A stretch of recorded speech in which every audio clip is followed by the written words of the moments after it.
Hello friends, Lee C. Camp here. You're listening to No Small Endeavor. This is our unabridged episode with Emma Varvaloucas. Emma is the executive director of the Progress Network, which is a platform focused on ideas for a better future. One of the things that they do in particular is help us look at long-term trends that we might be missing in the sort of obsession that we seem to have with bad news. They're looking for ways to put current events in a broader context and not assuming that things are necessarily going to go to hell in a handbasket. This was a lovely conversation with Emma. We did talk about the way in which there seems to be a sort of bad news bias.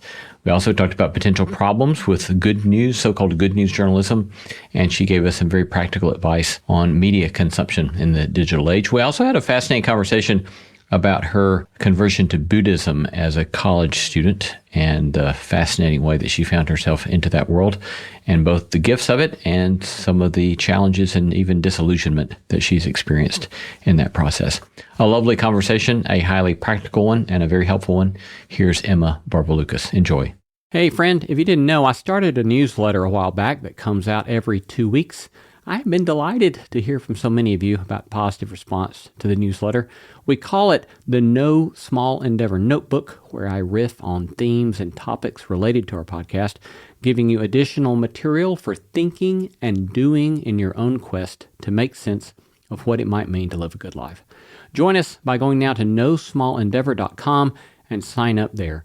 Again, go to nosmallendeavor.com to sign up now for our free No Small Endeavor Notebook newsletter. You know, it can be hard sometimes to quiet your mind at night with all that to-do list for tomorrow running through your mind, but bowl and branch sheets can help you truly unwind with a softness so extraordinary that your whole body just relaxes into sleep.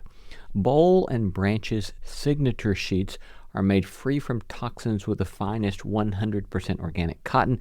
They feel buttery soft just right out of the package, and they come with a 30-night worry-free guarantee. They're ethically crafted by expert artisans who earn fair wages, and if you're looking for a new set of sheets, then go check out Bowl and Branch. You can tell the quality immediately, and that sweet color selection, it made me happy to put our new Bowl and Branch sheets on our bed.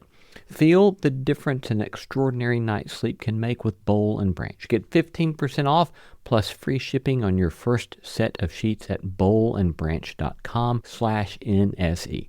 That's Bowl and Branch, BOLLAND, branch.com/NSE to save 15% and unlock free shipping. Exclusions apply. Not all meals are created equal. For instance, breakfast has the spicy egg McMuffin for a limited time, and lunch doesn't. McDonald's breakfast comes first. Ba-da-ba-ba-ba. Our guest today is Emma Varvaloucas, an accomplished editor and writer with over a decade of experience in nonprofit media. She currently serves as executive director of the Progress Network, a platform focused on ideas for a better future. Previously, she was executive editor at Tricycle, the Buddhist Review, where she led the editorial direction of one of the most respected voices in American Buddhism and launched initiatives like Buddhism for Beginners. She's edited 2 books on Buddhist practice and is now writing on media literacy in the age of AI and polarization. Welcome, Emma. Thank you so much for having me. I'm honored. Grateful to have you with us. Joining us from Athens, Greece. That's right. It's sweltering outside, Well, as it always is. That's at least one thing that Nashville and Athens have in common is the sweltering heat. But, you know, we also have, I guess, one of the world's maybe only full-size replica of the Parthenon here in Nashville. That's right. I mean, I have been to Nashville one time. I don't think that I saw the Parthenon, but I wonder if it's in better shape than the one here, because I think people are disappointed when they visit the one here. There's scaffolding everywhere, right? They're doing all kinds of work on it, so it's a little bit of a letdown. Yeah, well, I guess the Parthenon there also suffered at least some of the, World War I? Was it World War I or World War II with some of the bombings, I think, maybe that affected it there. Yeah. Yeah, so we're a little better shape. Yeah, we're a little better shape here in Nashville than that. So, well, grateful to have you with us. You're the executive editor at the Progress Network. So tell us, what is the Progress Network? Yeah, absolutely. So the Progress Network is a hub, generally speaking, for progress-minded people. So we are an umbrella organization for people in different sectors and fields that are sort of unified in their approach to how they look at the world. Optimistic, but backed up by substance and data, and solutions oriented. And we have also turned into an editorial platform. So we have a weekly newsletter that comes out. It's free. It's on Thursdays. Anyone can sign up. We also have a podcast that comes out twice weekly, interviews, and also general roundup of things in the news that you might have missed that are progress oriented. So the newsletter and the podcast both focus on a few different things in the news landscape. One is good news stories that have probably not risen to the top of your social media feeds, not being well covered by legacy media for a variety of reasons. And again, I like to call it, positive news you've never seen before. It's less so, small children hugging animals or something like that. The type of things that are very nice. I mean, make us feel good. But it's not about substantive macro level progress. And that's what we try to cover. Yeah. Give us a working definition of progress. Do you have kind of an in-house working definition of that word? Yeah, it's a really good question because it means different things to different people, right? So I try to look at it in two ways. One is the way of kind of the standard progress community or movement, which is something that exists for people that don't know. And they look at progress as falling poverty levels, falling levels of maternal and infant mortality, greater health, more agricultural output, basically the kind of standard developmental wealth and well-being indicators. It's a very easy definition of progress that it's really hard to argue with. And then we get into progress that I would define as sort of like classical liberalism. So we do track countries both backsliding and moving forward with progress toward democracy.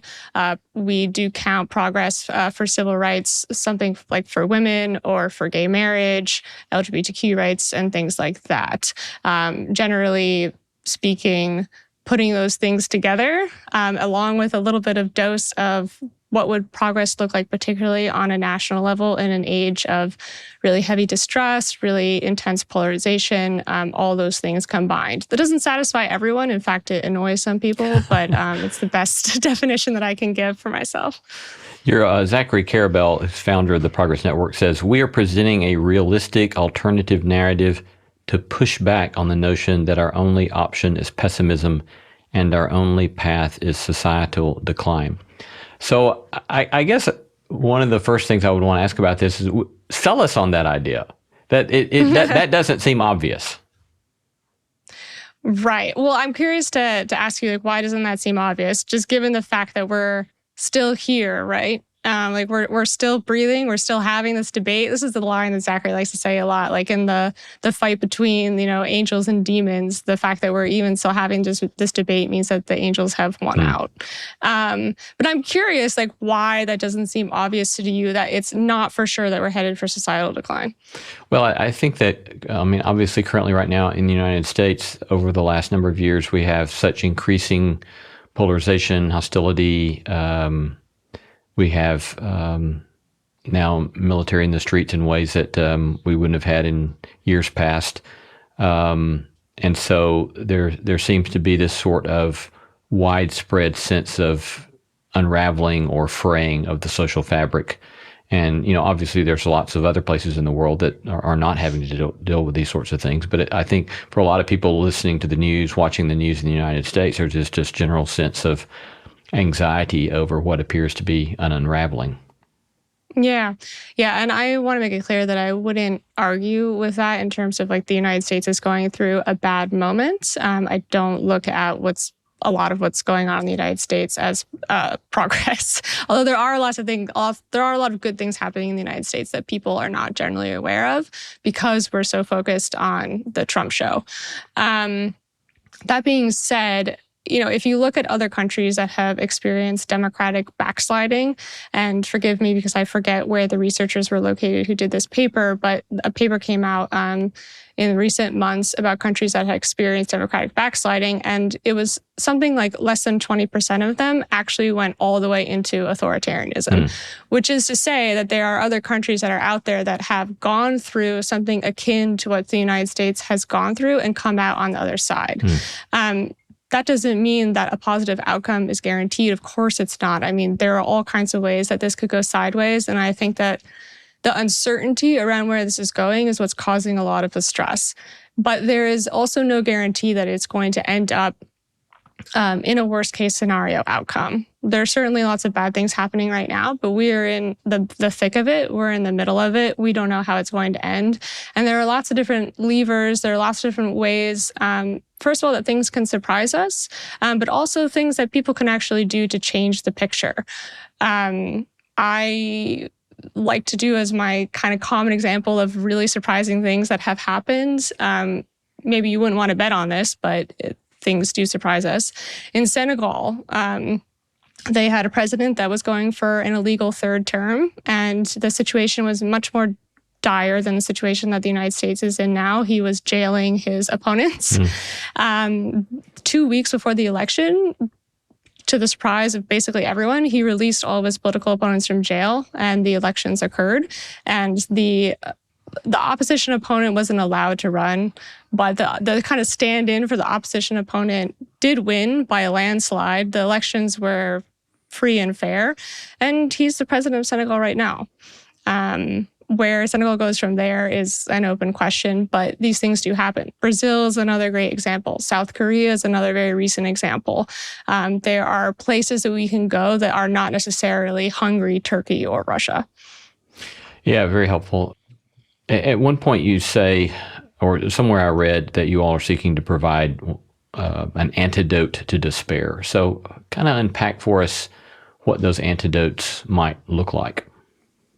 Yeah, so I think one that I talk about a lot is climate change.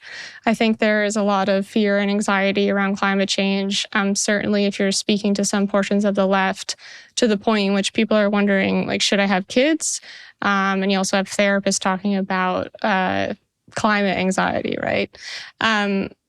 There's a lot going on in the climate world. I mean, emissions are still rising. Let's be clear about that. They are certainly not rising as fast as they used to. And there is talk about when are we going to hit the peak, which could happen sometime this decade. There has been a rapid rollout of renewable energy, countries adopting solar and wind at a absolutely insane pace. You have weird knock-on effects, like Russia invading Ukraine actually turned Europe into renewables much faster because they wanted energy security away from Russia. And there's just a lot of things occurring. So not only is there a story of, hey, actually we are making some headway against the truly apocalyptic scenarios that the IPCC predicted even 10 years ago, those are off the table. We're still not in a, best case scenario, but we're certainly not in a worst case scenario anymore. And I'm not sure if people quite realize that. So there's that, just kind of giving people the data and the facts, and also showing them that this narrative about humanity never coming together, humanity is going to just let the world burn and rot, is not true. I think it's really important to provide an alternative to that kind of despair as well, where you kind of just write off humanity and you write off the world as petty, fractured, ineffective, gonna let us all go to hell in a handbasket kind of thing, because there's a lot of good being done out there. Yeah. I think even like on something like climate change and climate policy, again, there's a sort of, I suppose, in us a sort of bias towards whatever stories are closest to us. Like, right, so in the state of Tennessee, for example, the Tennessee State Legislature has rolled back a number of kind of protections with regard to climate policy. That obviously the United States federal government as well, under President Trump, is doing similar sorts of things. And so there's, again, there's this sort of anxiety because these stories are so close to us to presume that has to be the trend with the rest of the world. But it's very helpful, to hear you remind us, no, there's actually, it is a big world out there, and there are lots of people doing a lot of good work with this, even if the people immediately around you are not. Yeah, absolutely. It is a big world out there. And something that is kind of, again, like a wacky knock-on effect of the US being fairly dysfunctional at the moment is that the world is kind of moving on without the US. And that can be a very difficult transition, like we see with the cut of the funding to USAID. That's going to cause a lot of suffering, but it might be better in the long run because a world that is not entirely reliant on the US financial system, on the US funding, on the US is a healthier one in a whole, right? And they are. Europe is kind of waking up finally. We've got the African Union doing things that they weren't doing before. Like there's a lot going on outside of Tennessee, outside of the States, outside of the Americas, right? There's a big wide world out there, as you say. Your most, I think it was your most recent weekly newsletter, had another example of the decline of extreme global poverty, another remarkable story. Yeah, I hate to add a caveat to that, the trend lines, the very recent trend lines are not great, particularly because of the COVID pandemic. But again, this is work that people have been doing for many years now. Many people are unaware that if you look at a graph of extreme poverty from 1990 until 2025, it just goes whoop, totally down. Nice hill to sled down if you're talking about extreme poverty. The World Bank actually just raised the level of extreme poverty. It used to be considered as living under $2.15 a day. It's now been raised because of inflation to $3 a day. And that has added some people to the count. There's also been a rough few years, like I said, because of the COVID pandemic and also because of climate change. So there's a little bit of a bumpy ride towards the end there, but there has been absolutely, without doubt, an incredible amount of progress in the last 30 years. I mean, one of the things it seems that you all do so well is that you look at a trend like that and you ask a lot of probing questions about mechanisms, really what's going on that can help open up a new vista on questions like that and on issues like that. But any further insight into this question about global poverty that might be pertinent? Yeah, so I mean, that particular newsletter edition dove into a paper that was done by one of the co-founders of Give Directly. They do cash transfers to poor households worldwide. And they wanted to find out, like, what are the mechanisms of people leaving extreme poverty? What does that look like? Does that mean that I started a business? Does that mean that I moved from my family's farm to the big city? Does that mean that there was a woman in the household that entered the workforce? Did I choose to not have as many kids? Like, what are the, like, what, as you say, getting into the nitty-gritty of how that happens? And what they found is that, first of all, if you're one of the economic growth evangelists, you could be very happy because a lot of this is happening purely because of like the trickle-down effects of economic growth. That actually really does change people's fortunes when a country experiences economic growth. But the other thing that they found out is that there's no one answer, and it really depends on national context, what works for people. So in Indonesia, for example, they found that people moving from rural areas to rural areas was really helpful. In other places, they found that wage work was the best thing to do. In other countries, they found being an entrepreneur was the best thing to do, just depending on where the countries were on the economic ladder, and again, their specific national context. So, of course, he is the co-founder of Give Directly. He wants to put out cash transfers. And so he does recommend that a great way to help people get out of extreme poverty is to give them money to do the things that they know will benefit them economically, number one. So that might be starting a business, that might be staying on their farm, whatever it may be. And number two is to cushion them against shocks, because the other big takeaway from that paper was that there are people leaving extreme poverty all the time. It happens really, really frequently. The issue is that people also fall back into extreme poverty quite easily. And the reason why the overall numbers are going down is because the number of people climbing out is just edging out the number of people falling back in. And the reason that people fall back in are these kind of unexpected shocks, agricultural shocks, a sudden illness, or somebody dies in the house. Things like that, sort of unexpected surprises, right? And if you can cushion people against those shocks, they're going to have a better shot of not only climbing out of extreme poverty, but staying out of extreme poverty. Yeah.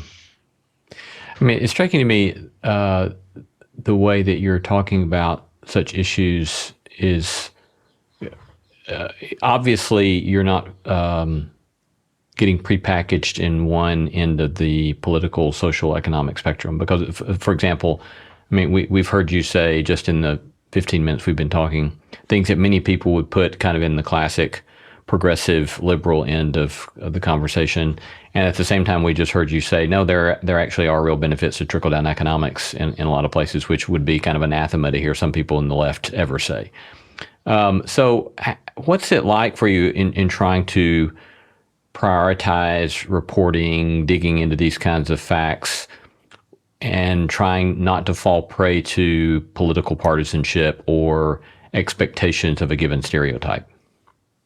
Yeah, it's difficult. I mean, I will say this. It's easier in the job than it is with friends and family. I will say that. Number one, because the Progress Network it's set up explicitly as nonpartisan. So there are things that, as you say, that are coded more right or left. There are things that we take a certain position on. Like we decide as an organization that our position is that climate change is real and that it's a problem. We've decided as an organization that we think that it's important that people in the gay community are afforded the same rights as other people, right? Okay, we make those decisions that will put us in a certain wing to begin with.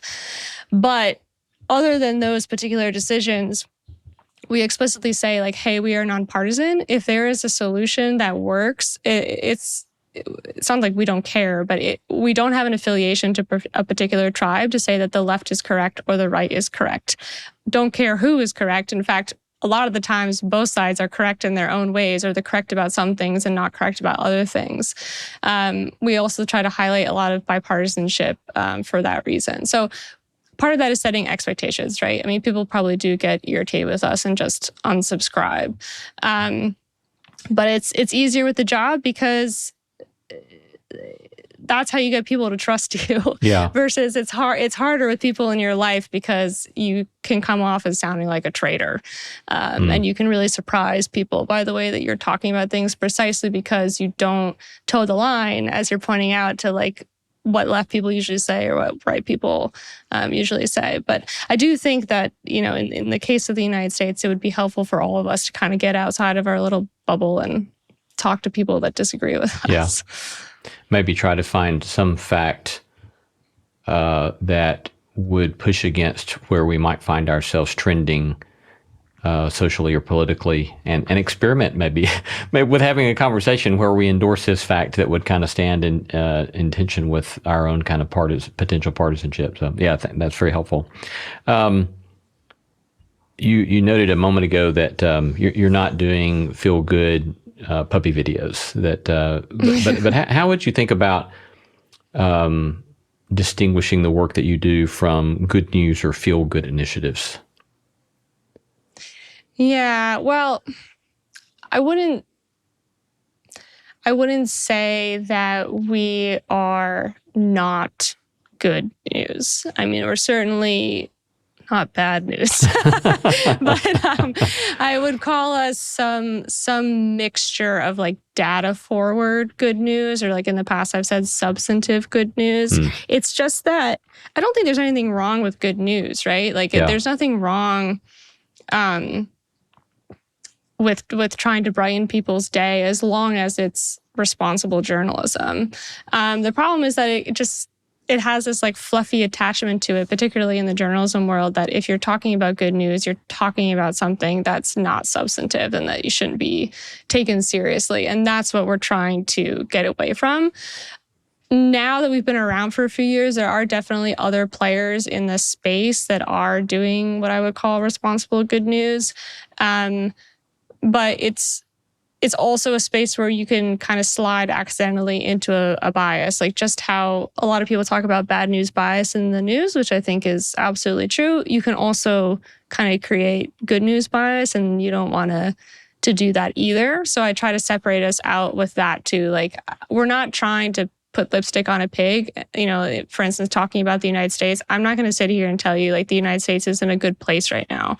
I'm just going to try to maybe calm down some of the freak out so that you can distinguish between like a 5-alarm fire and like a 1-alarm fire, right? Like to actually be able to know the difference so that our reactions aren't always just at 10, no matter what happens. Yeah.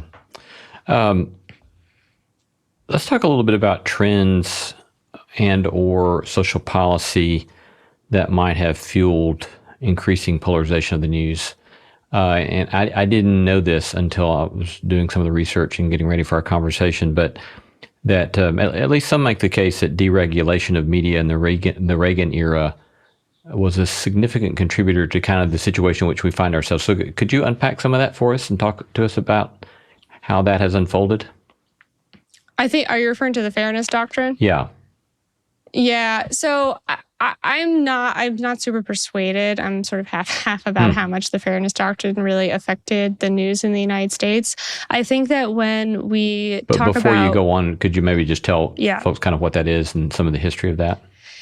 Yeah. And I will give my best off the cuff. Yeah. I will say that that's not something that I have looked at really recently. So like my details are not going to be fresh. And I worry about telling people something that's incorrect. Yeah. But the general picture is that there used to be regulations in the United States where, first of all, when you presented the political side of one party and their opinion, you had to present the other side.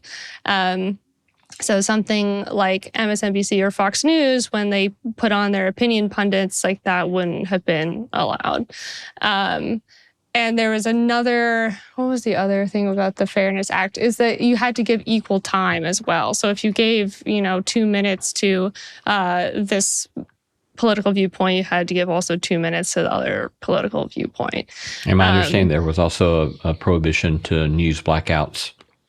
So that, for example, I remember one episode of apparently a television station in the South was simply refusing to air coverage about the civil rights movement, and then got in a lot of trouble with the FCC because of their refusal to air those kinds of stories. So the Fairness Doctrine or affiliated policy also said you got to be reporting things even though you might not like to report these things.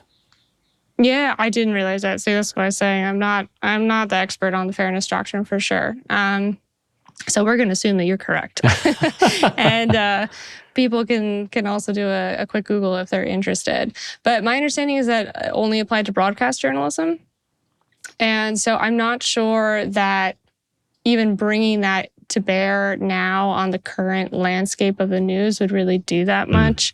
We're talking about a news landscape that was much more limited than it is now in terms of the number of radio and TV that you had access to. I mean, now it's just the absolute explosion of voices, not only just on social media, but also online. I mean, just the absolute explosion of new media. I think it would be very, very difficult to put something like that into place now. I do think it's very interesting, for instance, that you don't have like a version of Fox News in Canada, because Canada had broadcasting, or they had journalism regulations that Fox News didn't meet. But I think that we've sort of like passed that point in time now. And I think it'd be very hard to put the cat back into the bag.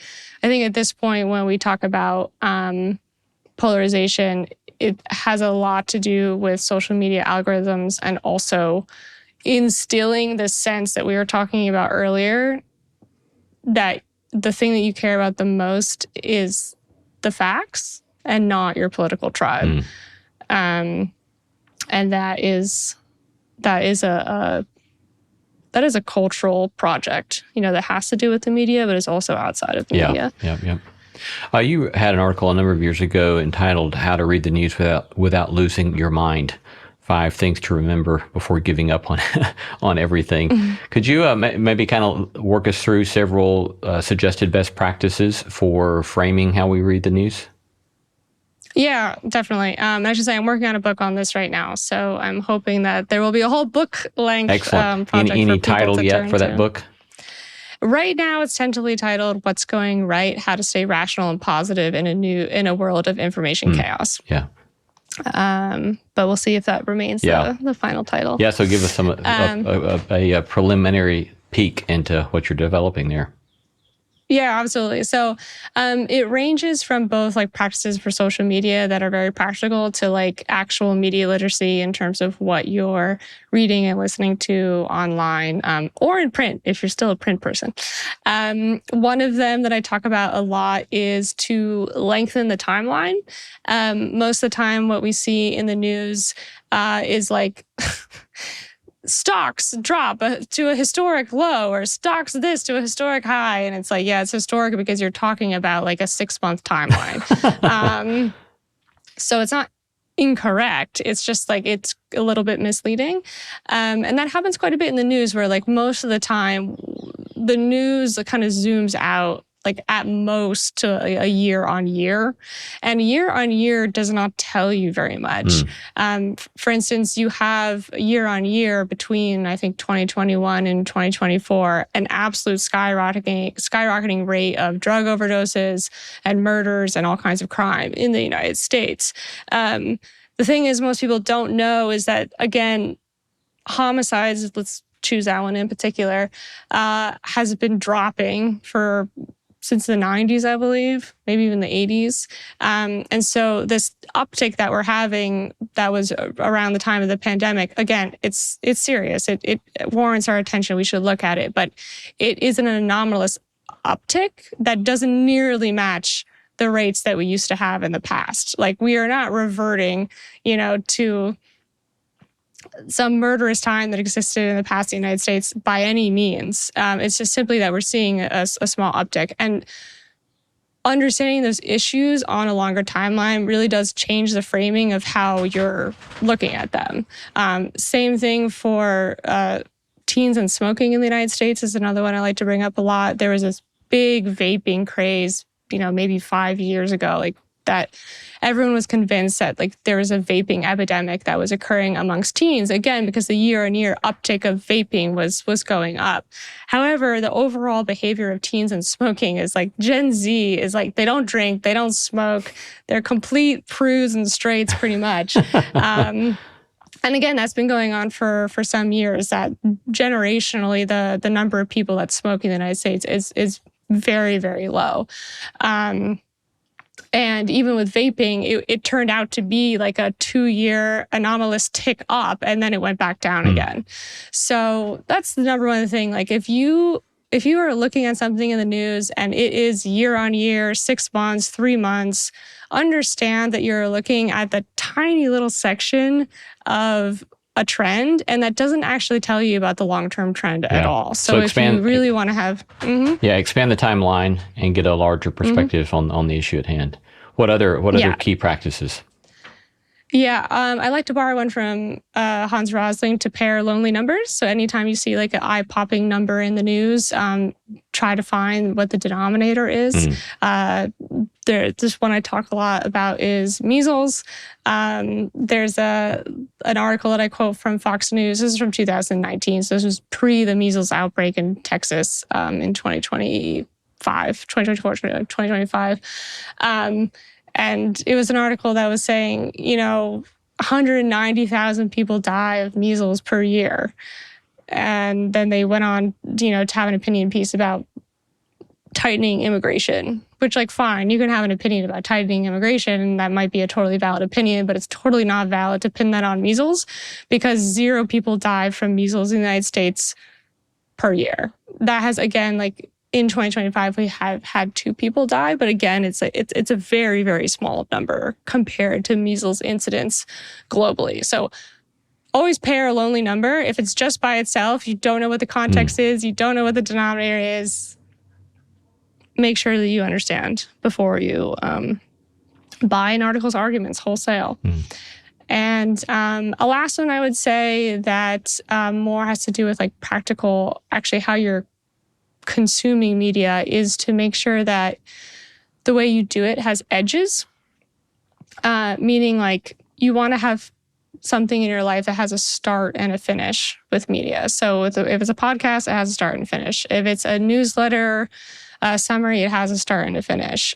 Things that don't have a start and a finish are much more difficult to manage.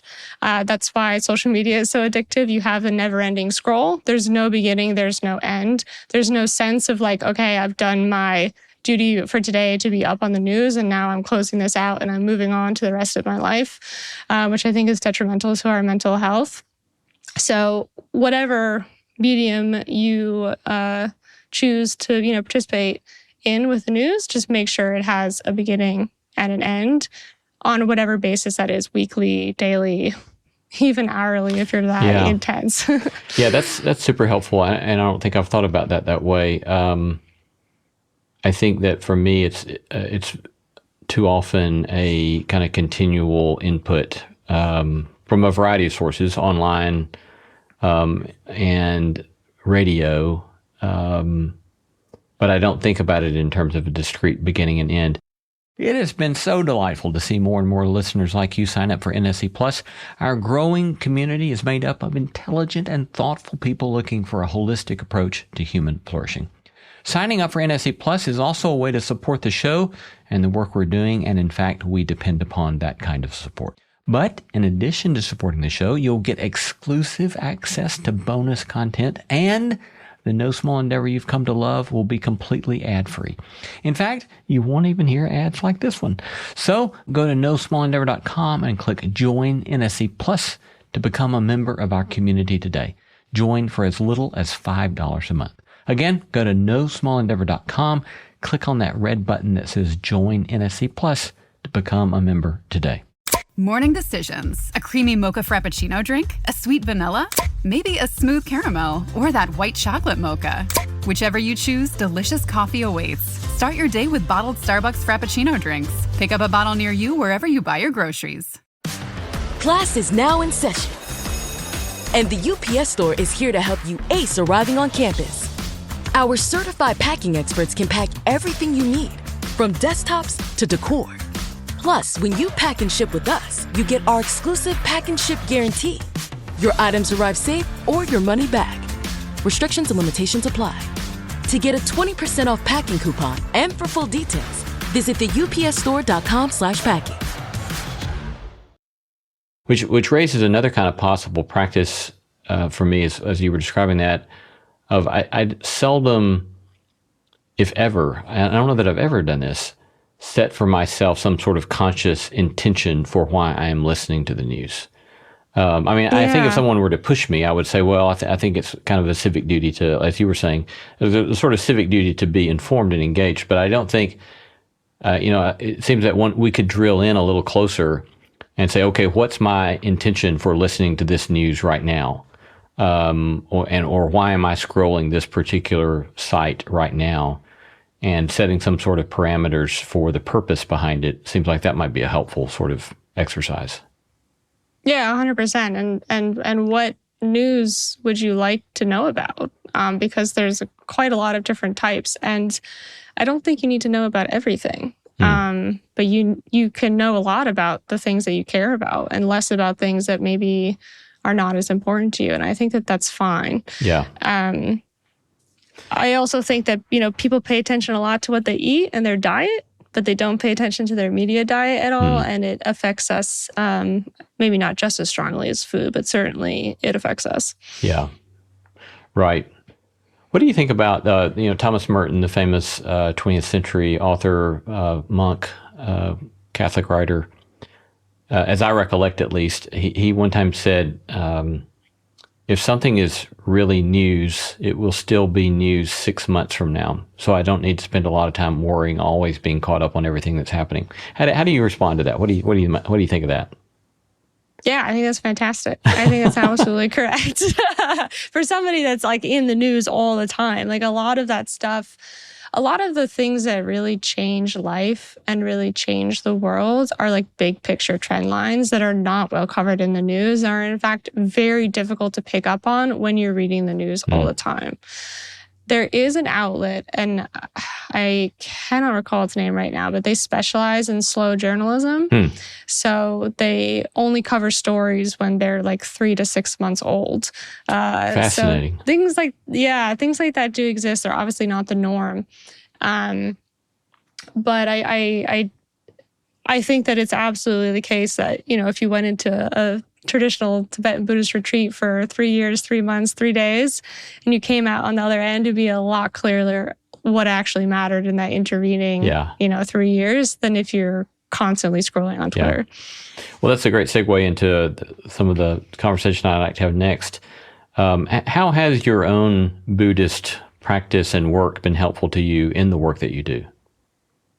Yeah. So first of all, I would just say from Buddhism, I have taken the mindset that your mind is a very powerful thing and that you have limited control over external circumstances, but you have an enormous amount of control over your own mind and how you engage with the world and people around you based on what's going on in your mind. So I would say that. From a more like zoomed in perspective with the work with the Progress Network, there's this Buddhist, I'll paraphrase it because I'm not going to be able to say it by heart, but it's essentially if you pour a salt shaker into a glass, it's going to taste a lot more salty than if you pour a salt shaker into a river. And I do think that a lot of the news that we get from mainstream media is very negative, very toxic, and it's going to taste a lot saltier if you don't balance it out with some substantive good news. How have you found, or what have you found from Buddhism that has helped you train your own mind to not overreact to the negativity in this age of doom scrolling? Yeah, well, one of the first things that you learn if you're in a Buddhist tradition that practices meditation, because not all of them do, is to start watching your own mind and figure out how your own mind works. So if you're practicing sitting meditation, if you do it not consistently enough, you start to understand the patterns of your own mind. There's a Buddhist monk named Tansara Bhikkhu, and he talks about the committee of the mind and getting to know who's on your committee. So it's kind of like a board of directors of a nonprofit, right? Like you have the grumpy guy, you have the guy that's always looking at things, with kind of rose-colored glasses. You have the guy who thinks everything's going to turn to shit. And you start to get to know what's going on in there. And I think that's also paramount when you're trying to engage with the world, because if you don't take care of your own reactions first, like you're never going to be of use to anybody else. And just understanding, like, what am I being reactive to? How is my engagement with the news affecting me, my body, like while I'm doing it? What do I feel like when I'm scrolling on TikTok? What do I want to feel like? All of that stuff, like that question of like what's going on inside of me, and then how do I fix that so I can actually turn it around and be positive? All of that for me is from Buddhism. Yeah. It is fascinating. I mean, I think I didn't really begin to think about this notion of the power that we have to observe our own mind thinking, and then even to begin to observe our mind thinking about our mind thinking and so forth. Until the last decade or so, and it, maybe a little more than that. But this sort of, for me, it came from rumination that was just driving me batty, and so I needed to find some sort of way to kind of back up from that, and find some other way to navigate some energy away from that rumination. But it does seem that this is maybe one of the things that makes us. I don't know if there are other mammals or creatures that are able to observe themselves thinking, but it certainly seems to be something that's certainly very specific to us that I think as human beings that oftentimes I think we certainly give insufficient attention to. But it's almost like a superpower, isn't it? That we can observe this, and then in the fact of observing these various cycles of thought, or as you were saying, the different people sitting on the board in our mind, then we can kind of begin to make some choices about how much energy or attention that we're going to give these different voices. So I don't know, any other commentary on that? Yeah. Well, first of all, I'll say that's very resonant with me about the rumination, because I was a very angsty teenager and I was very angsty in college. And I lived in Nepal for a short time at a monastery program. And the first time somebody told me, like, you don't have to listen to your own thoughts. I was like, what a relief, you know? Like, I would love to stop listening to my own thoughts. If your mind is not a welcoming place for you, which it wasn't for me at that time. So that first of all, yes, absolutely. And second of all, the magical thing about, as you say, making choices is that, and neuroscience backs this up, which we've covered in Trade School a lot, and people in the Buddhist world at least are very enthusiastic about, you can change your behavior. And not only that, you can actually change the default neural pathways of your brain. Like, neuroplasticity is a real thing. Mm-hmm. And that means that we are moldable. We can actually choose how we want to show up. I mean, how depressing would it be if it was just like written in stone, right? And like that was it. And that was just the way you're born and whatever. But it's not like that at all. Yeah. Has that change for you come primarily through practices of meditation or other practices? I would say that Buddhism set me on a path. And I always hesitate to say this on podcasts because sometimes my mother listens to them and I get some texts. But psychedelics were also very helpful for me in that realm. Huh. And also going to therapy. That was also wonderfully effective in terms of understanding that I am creating the world around me and that it's my own doing. Yeah. And it's my own way of seeing things, and it doesn't have to be that way.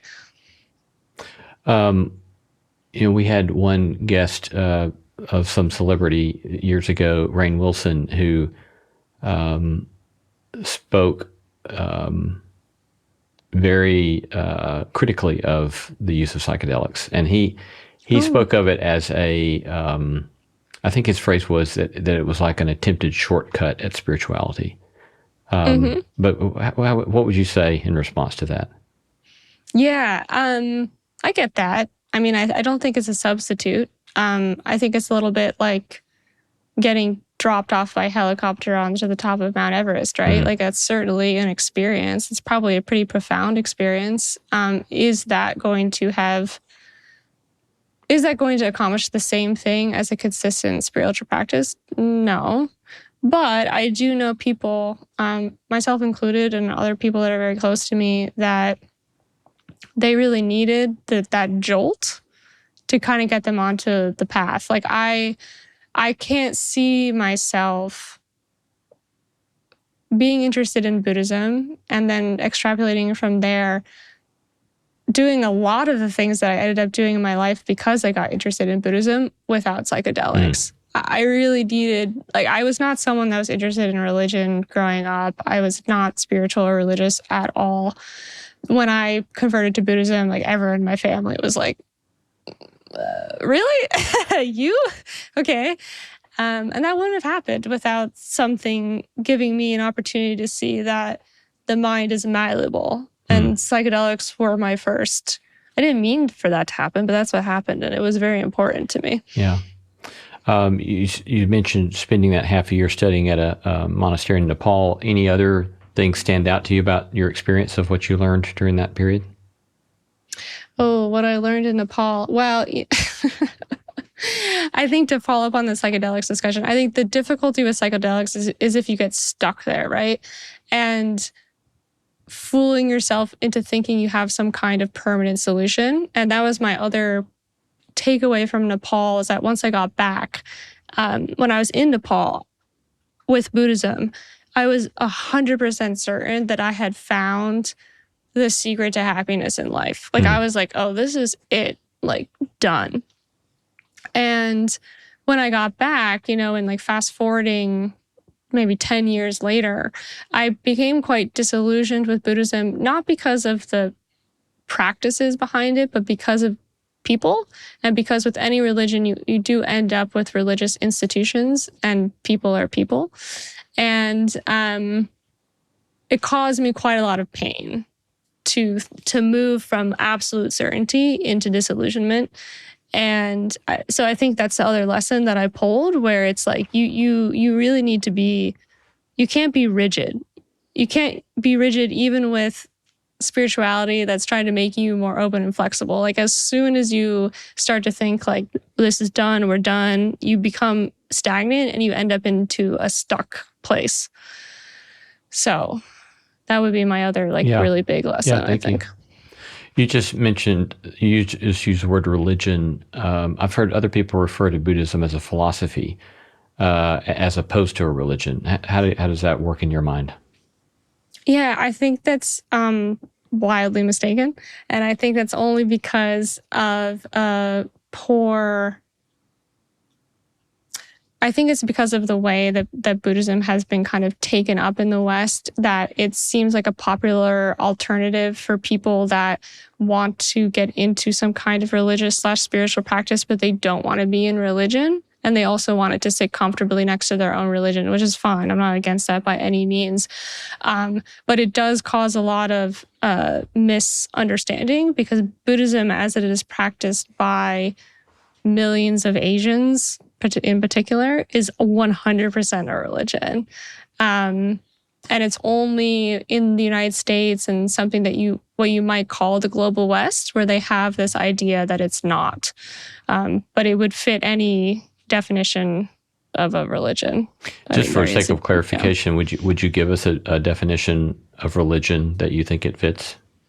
Yeah, I mean, it's a belief system. It has rituals. It has institutions. And it's, I guess that's a good question, right? Like, how would you definitionally separate religion and spirituality? And in my mind, Buddhism is like a set up system, right? Like it's Catholicism has Vatican City and the Pope, right? Tibetan Buddhism, for instance, also has a leader.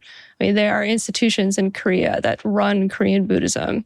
And I think people don't realize that when they're thinking more of like secular Buddhism that's popular in the United States. Mm-hmm.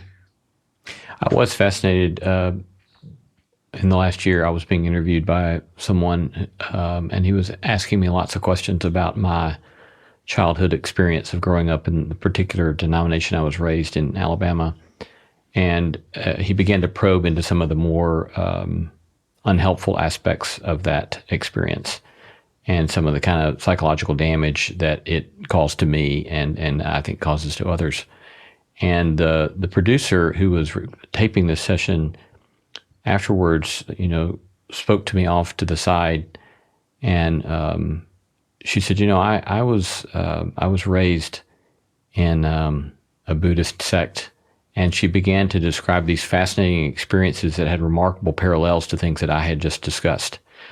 And I think this was very counterintuitive to me, because I think I had a sort of naivete perhaps about that Buddhist practice wouldn't fall into that kind of sectarian and or sectarian kind of practice that could have that kind of damaging impact. But it was fascinating to hear the parallels, and it was just so unexpected. So I think some of that feedback that you're giving us there is quite helpful. One of the critiques that I've heard of some Buddhist practice, and I've heard this especially from some Christian theologians, is that it can inculcate a lack of concern for historical or social realities. That because of some Buddhists' warnings against notions of hope, say, that attach some sort of desire for some sort of unfolding set of circumstances in the future, and that Buddhist practice would call you to detach from that could then lead to a detachment from concern for social political realities. How would you respond to that? Mm-hmm. Yeah, it's a critique that exists in Buddhist circles as well. It's a really common one. So it's not one that the Buddhists are unaware of. Yeah. So there is actually a flavor of Buddhism in the West called engaged Buddhism that is set up precisely to kind of combat that notion, that kind of narrative of like the Buddhist monk alone in the hut on the mountains, right? And there's certainly some truth to that. If you're talking about the historical Buddha, which is Shakyamuni Buddha, which is in the Pali Canon, which is kind of like the oldest extant canon that came out of India. The rest of the Buddhism sprouted sprouted after that. So if you're talking about Chinese Buddhism, Japanese Buddhism, etc., that comes after Indian Buddhism. And it is true that the Buddha very famously in the Pali Canon refused to engage in politics. So he refused to give kings advice on wars and things like that. And I think that there's value to that. I mean, there is certainly value to not being engaged with politics and with the changing nature of things. But there's also value in the critique of saying like, hey, we can't just close our eyes and become navel-gazing meditators. And that's why things like engaged Buddhism exist, where they actually put in the forefront of their practice an engagement in the world that aligns with Buddhist ethics. And that looks like all different kinds of social justice work. There's one very famous monk that does a lot of food insecurity work. If people are familiar with Thich Nhat Hanh, who is from Vietnam, he was also someone that was very involved in politics in Vietnam, to put it baldly, and also social justice projects after he left Vietnam. So I would say, yes, the critique is valid. Like there are ways that you can look at it like that, but not necessarily the way that people always practice Buddhism. Yeah. You mentioned Thich Nhat Hanh and engaged Buddhism practices. How would you see your own work that you're doing with regard to media as simply a practice of peacemaking? That's the whole point, I guess I would say. I am somebody that has always wanted to be a journalist, but it was very important to me to be in a kind of journalism that I felt was of use to people and in service, which I feel like is more of a Christian term than a Buddhist one. But I really felt like I wanted to be on my deathbed thinking that I had at least given more to the world than I had taken from it. I'm not sure really where I'm coming out on that net, to be honest, but that is the intent. And I want people to be able to flourish. And that's why we do focus a lot on the mental health and how you engage with the news. I want to heal the rifts that are occurring, particularly in American society right now, which is why depolarization work is very important to me. It's how I ended up in a relationship with somebody who was a Obama-Trump flip voter, whereas I have voted reliably blue my whole life. And I want people to have a healthy mindset about humans as a species and what we're able to accomplish so that we can build something we're really proud of. I think that humans have done a lot of remarkable things already, and there's no reason why we wouldn't continue to do remarkable things as long as we don't give up on ourselves. You mentioned that earlier that you were not, you would not have called your younger self religious or spiritual, and yet I understand that at NYU as an undergrad you studied journalism and religious studies. How did you find yourself into that kind of course of study, and why do you think that you wanted to hold those two especially together at that time in your life? Yeah, so that was the psychedelics. that was what happened there.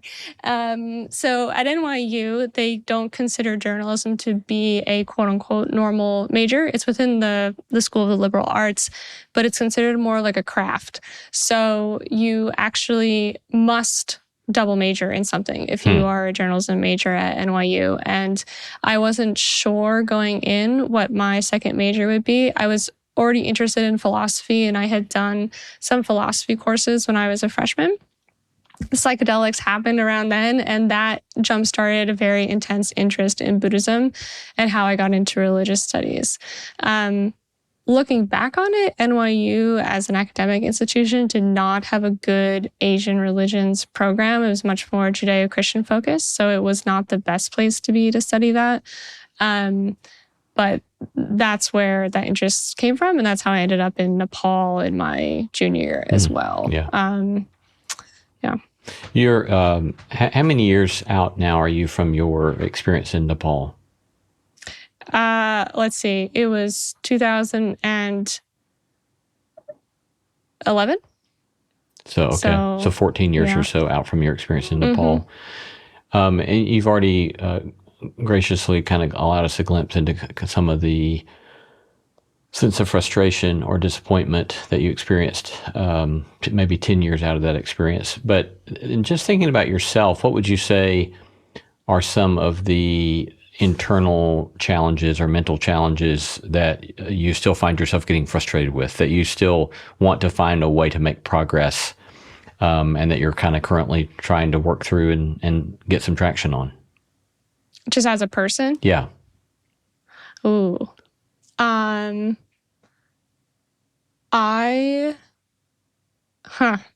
Well, let's start out with, I'm not very good at talking about my personal internal feelings and psychological processes.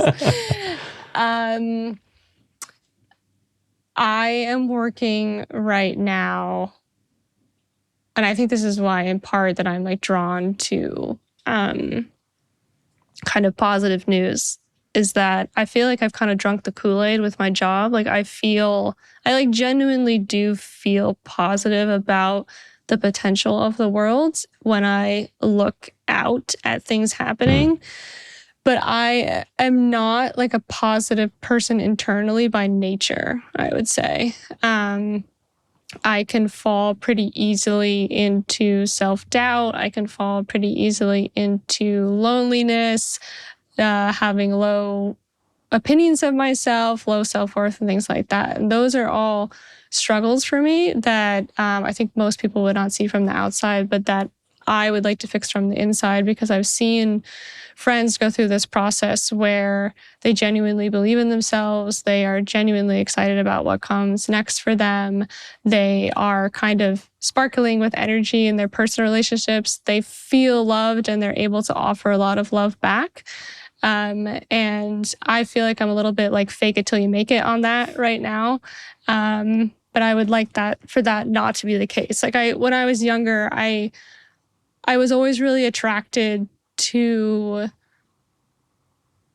I wasn't a religious person, but I was attracted to people that had like gone into monastic life, particularly women that had gone into a monastic life. And that has stayed with me throughout my journey with Buddhism, that I love the idea of being somebody in which when people come into contact with me, they feel warmth. And I don't think that you can effectively do that unless you're coming from a very like internally healthy place. So that's my challenge at the moment.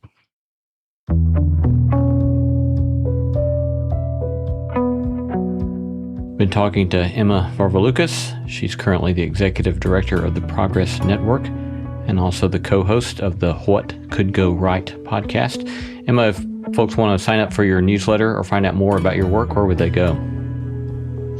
They can go to theprogressnetwork.org, or they can find us on basically any social media channel at The Progress Network. And yeah, keep up with us in whatever way you like. Emma, it's been great to visit with you today. Thanks so much for your work, and thanks for the great conversation. Yeah, thank you so much for having me on. It was a great chat.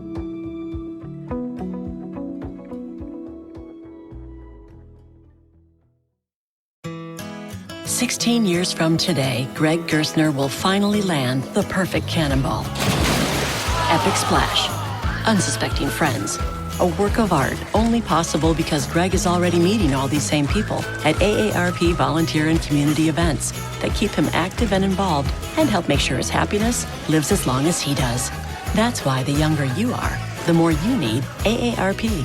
Learn more at aarp.org/local. At Blinds.com, it's not just about window treatments. It's about you, your style, your space, your way. Whether you DIY or want the pros to handle it all, you'll have the confidence of knowing it's done right.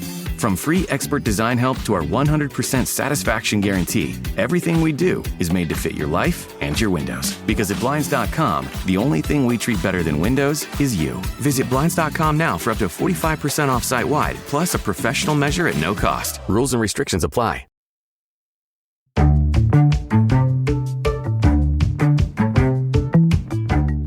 Our thanks to all the stellar team that makes this show possible. Christy Bragg, Jacob Lewis, Carrie Harmon, Jason Cheesley, Sophie Byard, Kate Hayes, Mary Evelyn Brown, and Audrey Griffith. Our theme song was composed by Tim Lauer. Thanks for listening, and let's keep exploring what it means to live a good life together. No Small Endeavor is a production of PRX, Tokens Media, LLC, and Great Feeling Studios.